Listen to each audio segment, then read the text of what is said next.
Ang fortress na ito ay inaatake ng hukbo ng 200,000 kalabang sundalo, habang meron lamang itong 5,000 tauhan upang ipagtanggol ang sarili. Gayunpaman, ang maliit na hukbo ay gagawa ng isang hindi kapanipaniwalang bagay sa harap ng imposibleng laban. Ang emperador ng Tang Dynasty na si Taizong ay tinutukoy bilang Diyos ng digmaan at dumating siya upang sakupin ang bansa ng Goguryeo kasama ang 200,000 katao. Ang general ng Goguryeo na si Yon ay nagpasyang harapin ang puwersa ni Taizong kasama ang 150,000 sa kanyang sariling mga tauhan sa Mount Jupil at ang kapalaran ng bansa ay nakasalalay sa labanang ito. Kabilang sa mga nangunguna sa pagsugod mula sa puwersa ni Yon ay isang sundalo na nagngangalang Samol at ang kanyang kapatid. Samantala, isang babae na sinasabing isang fortune teller na kayang makipag-usap sa mga Diyos ang masinsinang nanonood sa labanan. Noong una, mukhang nangunguna sa labanan ang army ni Yon, ngunit nabago ito nang lumitaw sa likuran ang isang hiwalay na hukbo ng mga puwersa ni Taizong at pinalibutan ang hukbo ni Yon. Sinimulan nilang pagpapatayin ang hukbo ni Yon, ngunit buong tapang na lumaban si Samol at ang kanyang kapatid. Sinabi ng fortune teller na nakita na niya sa isang pangitain ang pagkatalong ito. Sinabihan ni Yon ang kanyang hukbo na umatras na sa laban at napatay ang kapatid ni Samol habang sinusubukang ipaalam sa lahat ang tungkol sa utos. Habang bigo at sugatan, bumalik ang Yon army sa kanilang tahanan. Kinarga ni Samol ang kanyang kapatid sa kanyang likuran, ngunit inutusan siya ni General Yon na iwanan na ang bangkay. Dahil dito, napaiyak si Samol nang maharap siya sa nakakalungkot na katotohanan. Sa kabilang banda, nabihag ni Taizong ang fortune teller. May dala siyang isang espesyal na palaso na itinuturing na isang banal na relika ng bansang Goguryeo. Nabunyag na walang sino man ang nakakagamit ng palasong ito, kaya sinubukan din itong hatakin ni Taizong ngunit pati siya ay nabigo sa pagtatangka. Tinanong niya ang kanyang mga general kung ano ang kanilang sunod na sasakupin at sumagot silang ito ang fortress ng Ansi. Ipinaalam ng mga general sa kanya na ang commander ng Ansi na si Yang ay hindi sumusunod sa mga utos ni General Yon at itinuturing na isang taksil ng bansang Goguryeo. Kaya naman, magiging madali ang kanilang pagsakop dahil walang matatanggap na suporta si Yang mula sa kabisera. Samantala, inutusan ni Yon si Samol na pumasok sa Ansi at patayin si Yang dahil siya at ang kanyang hukbo ay tumangging sumama kay Yon sa laban sa Mount Jupil na nagdulot ng kanilang pagkatalo sa digmaan. Perpekto si Samol para sa trabahong ito dahil dati siyang kabilang sa Ansi at madali siyang makakapasok sa kanilang fortress. Pinaalam ni Samol na ang pagpatay kay Yang ay magpapahina sa mga tao ng Ansi laban sa hukbo ni Taizong, ngunit sumagot si Yong na hanggat sinusunod ng mga tao ng Ansi si Yang, lahat sila ay itinuturi pa ring traidor. Pagkatapos nito, umalis na si Samol patungo sa Ansi. Habang papunta doon, nakasalubong ni Samol ang 2 nawawalang sundalo ng Goguryeo na inutusan siyang sumama sa kanilang misyon upang patayin si Commander Yang. Habang naglalakbay ang tatlo, nakasalubong nila ang 2 lalaking sinusubukang ilabas ang kanilang kariton mula sa putikan. Matapos silang tulungan, hiniling ni Samol sa isa sa kanila na idirekta siya kay Yang, ang commander ng Ansi. Inihayag ng lalaki na siya si Commander Yang, dahilan para atakihin siya ng 2 pang kasamang sundalo, ngunit madali silang natalo at napatay ng kanyang general na si Chu. Sunod siyang lumapit kay Samol, ngunit sinabi ni Samol na siya'y taga-Ansi at iginiit na kilala siya ng mga taga roon. Inutos ni Yang kay Chu na gawing bilanggo si Samol para makwestiyon niya ito mamaya at pagkatapos ay pinatumba na ni Chu si Samol. Nang magising si Samol, nalaman niyang nakarating na sila sa fortress ng Ansi. Pumasok si Yang sa kanyang tahanan at sinabing kailangan siya sa palengke. Pagkarating doon, nalaman niyang nag-aaway ang 2 niyang tenyente na nagngangalang Pong at Hualbo. Inutusan niya silang huminto at agad naman nila itong ginawa, at dito natin makikita na talagang iginagalang ng mga taga-Ansi si Commander Yang. Dumating si Samol upang kwestiyonin ni Yang, at agad na naghinala si Yang na isang espiya si Samol na ipinadala upang patayin siya. Sinabi ni Yang na alam niyang tinatawag siyang traidor ni Yon at gusto siya nitong ipapatay. Gayunpaman, sumagot si Samol na hinabol siya ng hukbo ni Taizong kaya napunta siya sa fortress ng Ansi at ngayon ay gusto niyang lumaban sa panig nila. Kalaunan, ipinakilala ni Yang si Samol sa kanyang mga general at sinabi na kung gusto niyang lumaban kasama nila, kailangan niyang dalhin ang bandila ng commander sa labanan. Nang dumating ang gabi, inilabas ni Samol ang kanyang punyal at sinundan si Yang habang naglalakad siya sa walang taong kalye. Nalaman niyang pumunta si Yang sa bahay ng isang karaniwang mag-asawa na kamakailan lang ay nagkaroon ng isang sanggol. Binigyan ni Yang ng pagkain at inumin ang mag-asawa at gustong-gusto ang kanilang bagong silang na sanggol. Tinanong niya ang mag-asawa kung ano ang ipinangalan nila sa bata at ipinahayag nilang ipinangalan nila sa kanya ang kanilang anak. Napansin ni Samuel na ang mga tao ng ANSI ay may hindi kapanipaniwalang paggalang at pagmamahal kay Commander Yang. Kinaumagahan, nakita ni Samuel si Yang na nagtatrabaho kasama ang mga karaniwang tao at sinabi sa kanya ng isang matandang lalaki na nakikita ng mga tao si Yang bilang ang mismong fortress ng ANSI. Tinanong ni Yang si Cho kung nasaan si General Dong-il at nang sumagot silang baka natutulog pa rin siya, may kung anong nag-click sa ulo ni Yang. Nang makarating siya sa bahay ni Dong-il, nadatnan niyang may ginagawang kapilyuhan ang kanyang kapatid na babae kasama ang kanyang general. Nagalit si Yang at hinabol si Dong-il gamit ang isang palaso, ngunit pumagitna si Becca upang ipagtanggol siya. Sinabi ni Yang na nag-aalala siya dahil maaaring mamatay ang isa sa kanila sa darating na digmaan, ngunit sinabi ni Becca na handa sila para dito. Sa sandaling yun, tumunog ang tambuli at umakyat si Yang sa pader ng fortress para lang malaman na nagpadala si Taizong ng panibagong puwersa. Nang makitang malapit na ang hukbo ni Taizong, naghanda na ang hukbo ng ANSI upang ipagtanggol ang fortress. Bago magsimula ang labanan, inutusan ni Yang si Samuel na gupitin muna ang kanyang balbas at kinabahan si Samuel dahil ito ang perpektong pagkakataon para patayin si Yang at tapusin ang kanyang misyon. Gayunpaman, parang nabasa ni Yang ang nasa isipan ni Samuel at sinabihan niya itong hindi pa ngayon ang tamang oras. Sinabi niya kay Samuel na magkakaroon siya ng maraming pagkakataon mamaya at nabigla si Samuel sa kung gaano ito kadaling na figured out ni Yang. Samantala, dumating ang hukbo ni Taizong at binubuo ito ng 200,000 sundalo at maraming mga siege weapon. Sa kabilang banda, meron lamang 5,000 tauhan ang hukbo ng ANSI. Masasabi ni Yang na kinakabahan ang mga sundalo ng ANSI at nagbigay siya ng nakakapukaw na speech na nagpaalala sa kanila kung ano ang kanilang ipinaglalaban.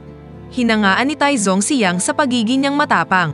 Nagsimula ang labanan at ang hukbo ni Taizong ay naghagis ng malalaking bato sa ANSI Fortress.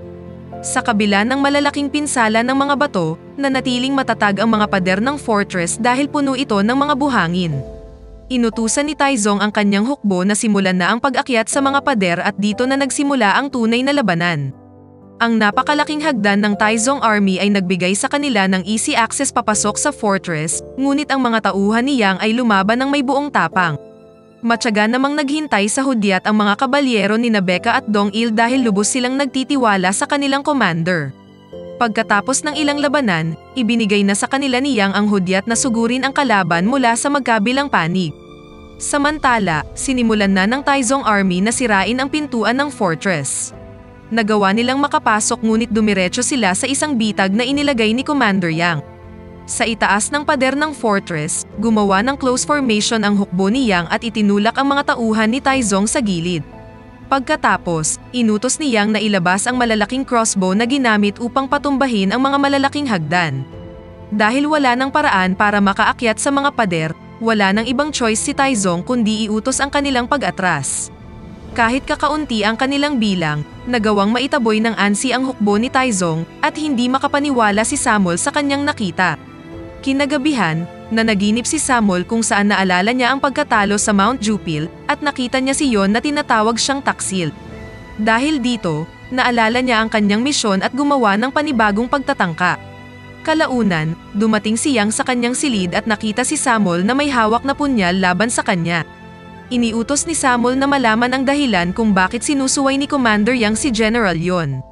Sinabi ni Yang na pinatay ni Yon ang hari ng Goguryeo, ngunit sumagot si Samuel na kailangan yun dahil pinapalaya ng hari ang mga bilanggo ni Taizong.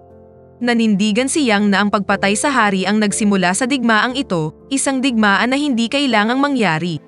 Sinabi ni Samuel na nangyari na ang digmaan at hindi nagpadala ng mga reinforcement si Yang sa Mount Jupil na kumitil sa buhay ng libo-libong mga sundalo ng Goguryeo. Sumagot si Yang na ang pakikipaglaban kay Taizong sa open field ay isang suicide mission at kung ipapadala niya ang kanyang mga tauhan, siguradong mamamatay din sila.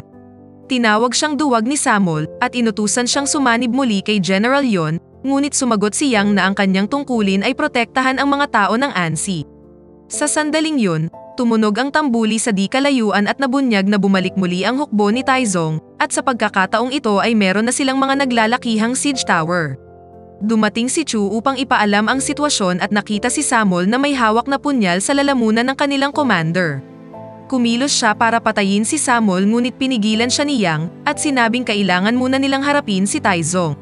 Pinahintulutan ng mga siege tower ang maraming tauhan ni Taizong na sumalakay ng sabay-sabay, dahilan para makuha nila ang kalamangan. Saglit na pinagmasdan ni Yang ang sitwasyon at pagkatapos ay gumawa ng isang plano.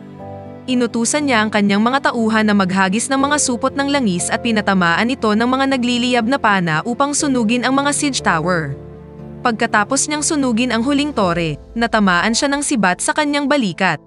Tumingin siya sa paligid at nakita niyang papalapit na ang isa sa mga general ni Taizong para patayin siya, ngunit nailigtas siya sa pinakahuling segundo ni Samol na sinaksak ang general sa puso. Hinimatay si Yang at nagising makalipas ang 4 na araw at nagpasalamat kay Samol sa pagligtas sa kanya. Samantala, galit na galit si Taizong sa patuloy na pagkatalo niya sa isang maliit na hukbo at maliit na fortress, ngunit nakaisip siya ng isang plano. Ipinadala niya ang fortune teller sa Ansi dala ang banal na palaso, at sinabi niya kay Yang na pinadala siya ni Taizong upang ipaalam sa kanyang meron pa siyang huling pagkakataon para sumuko, bago gawin ni Taizong ang kanyang huling hakbang. Kanyang sinabi na si Taizong ay nagpaplanong magtayo ng isang napakalaking artipisyal na burol na mas mataas pa kaysa sa mga pader ng Ansi. Hindi nila ito magagawang paghuhuin at sa pagkakataong ito, hindi na nila maitataboy ang pag-atake ni Taizong. Kinabukasan, nagsimula na ang pagtatayo ng artipisyal na burol.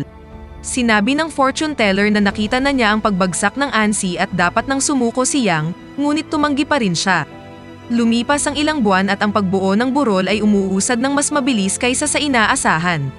Sinabi ni Samol na dapat silang humingi ng tulong mula sa kabisera, ngunit sinabi ni Yang na hindi sila tutulungan ni General yon.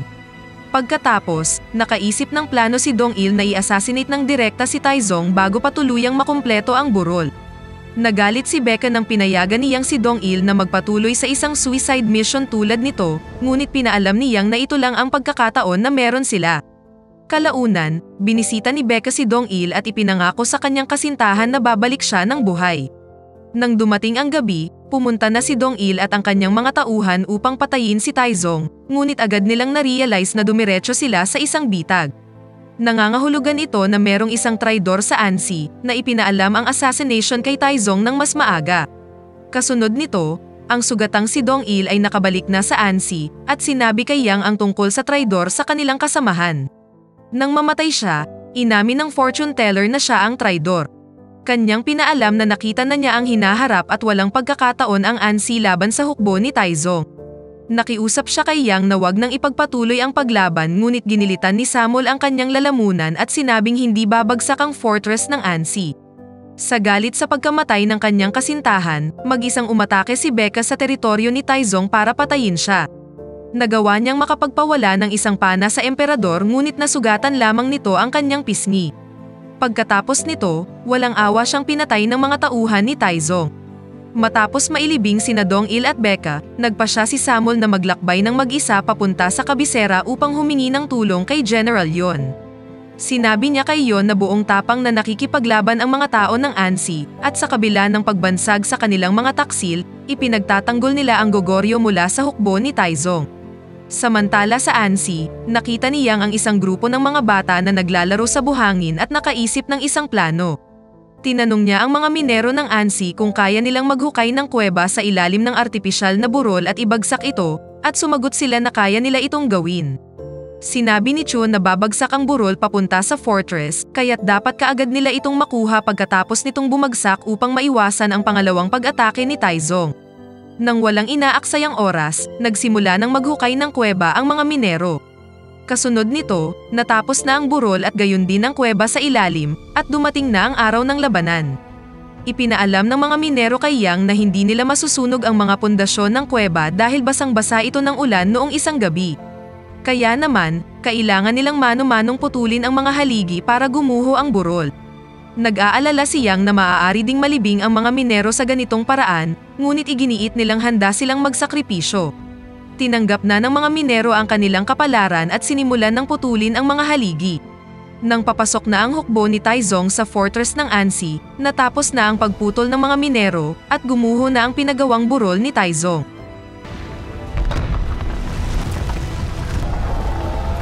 Hindi makapaniwala si Taizong sa kanyang nakikita.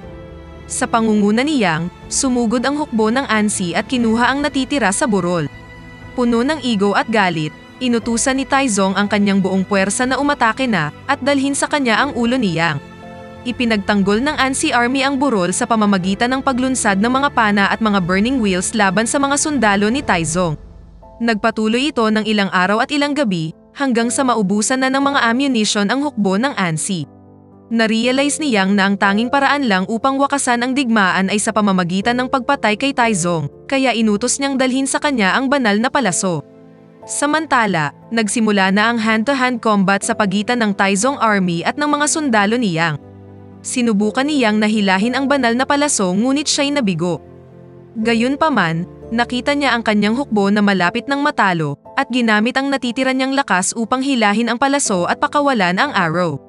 Bago ito bitawan, inisip niya sina Dong-il, Becca at ang mga nagsakripisyong minero.